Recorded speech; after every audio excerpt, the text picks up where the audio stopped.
Siyam kami magkakapatid, panganay po ako. Isa po akong high school graduate.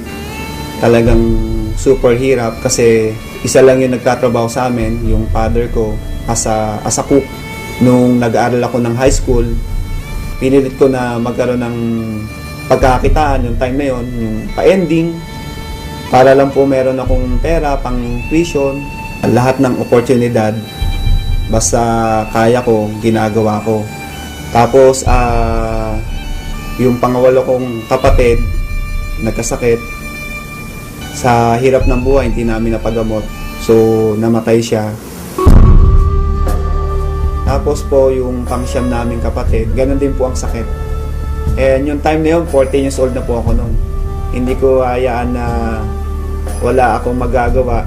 Kaya, na-push po ako magtrabaho para patunayan sa sarili ko na meron akong ginagawa bilang kapatid. Marami sila magkapatid. Hindi kaya ng papa nila. Gampanan yung silang magkapatid. Kaya hindi nakapag-aral. Hindi nakatapos. Dahil hindi na po sila kaya ng papa nila sa dami nila. Tapos isa pa po. Binigyan pa ng sakit yung bunso nilang kapatid. Hindi ko na naisip na i-enjoy yung pagkabata ko, na mag-enjoy, maglaro. Iniisip ko talaga yung time na yun, magtrabaho, at the same time kumita, makatulong sa pamilya. Kaya bata pa lang ako, talagang kumakayod na po talaga ako sa sarili ko. Nagtrabaho ko bilang as a construction worker. Yung tipong kahit sinabi nung aking foreman na kaya ko na ba magtrabaho, sabi ko kaya ko kahit di ko pa kaya, hindi ko pa na-experience na magbuhat. So talagang yung sipag nandun eh. Pero yung pagyaman, hindi ko talaga pwedeng makuha doon, ang liit ng income. Kaya nalalangin ako na sana merong opportunity na pwede pa akong kumita na mas malaki. At the same time, pwede kong makuha yung wala po ako.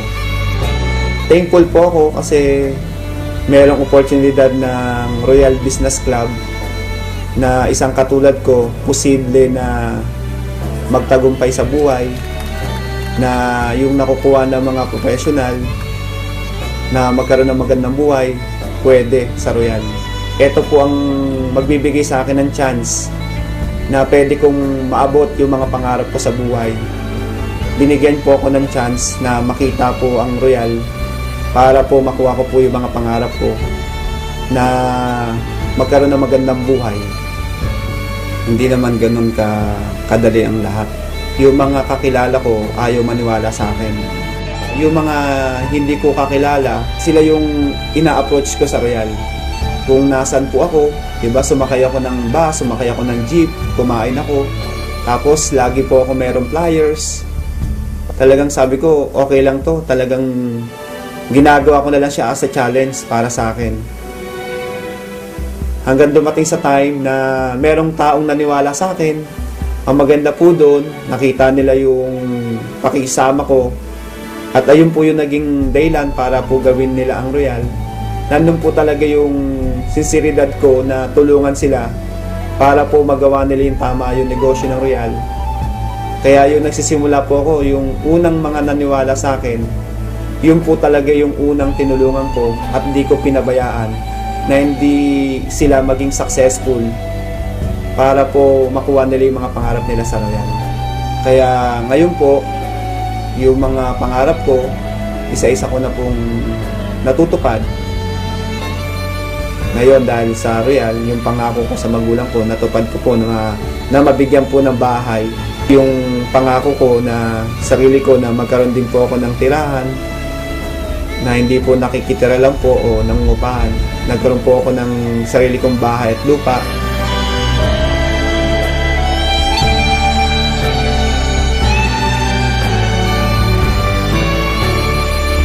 Dati, ang higaan ko, papag, kawayan.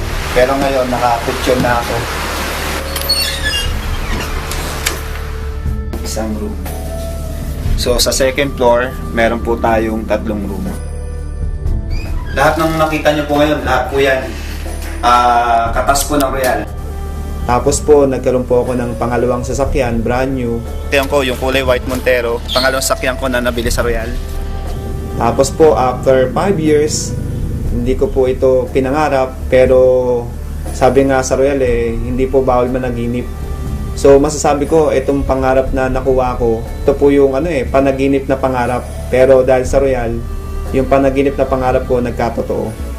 Nakabili po ako ng sports car 911 Turbo Porsche.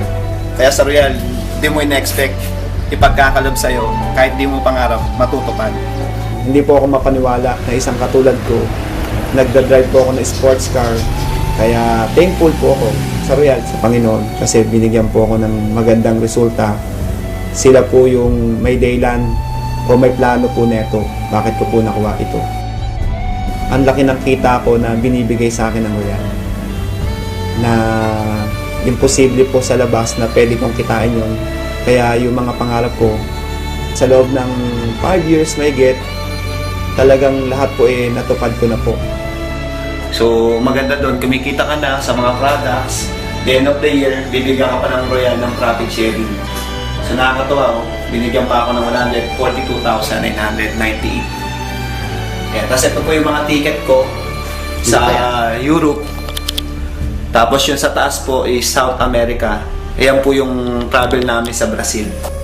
Ngayon lang po nangyari sa buhay ko to na makapunta ng iba't ibang bansa. Hindi po para magtrabaho, para lang po magbakasyon at sightseeing, mag-enjoy. Papunta na kami Barcelona! Kakaiba. First time makapunta sa Madrid. Discover Madrid. Pantay-pantay sa Royal, na kahit high school graduate lang po ako, pwede kang maging top earner. Noong 2009, overall, naging top 1 po tayo. And 2010, naging top 1 uli. And 2011, naging top 1. Ako din po yung unang-unang na-recognize po na Chairman Circle. At ako rin po yung kauna-unahan din po na nakapasok din po sa Movers and Shakers. We know today that it is Mr. Arnel Salazar who made it first in the Movers and Shakers circuit. Para sa lahat, at lalo na sa mga katulad ko rin, tuloy lang kayo sa ginagawa natin sa Royal. Pagsipagan lang natin kasi naniniwala ko na sa Royal Business Club na po tayo. Ito na po yung right vehicle. Darating po yung time, magugulat na lang po kayo, nandyan na lahat po yung pangarap natin. Sa lahat ng ginagawa natin, sa lahat ng paghihirap na ito, bandang dulo, expect nyo, meron din pong naghihintay na magandang resulta.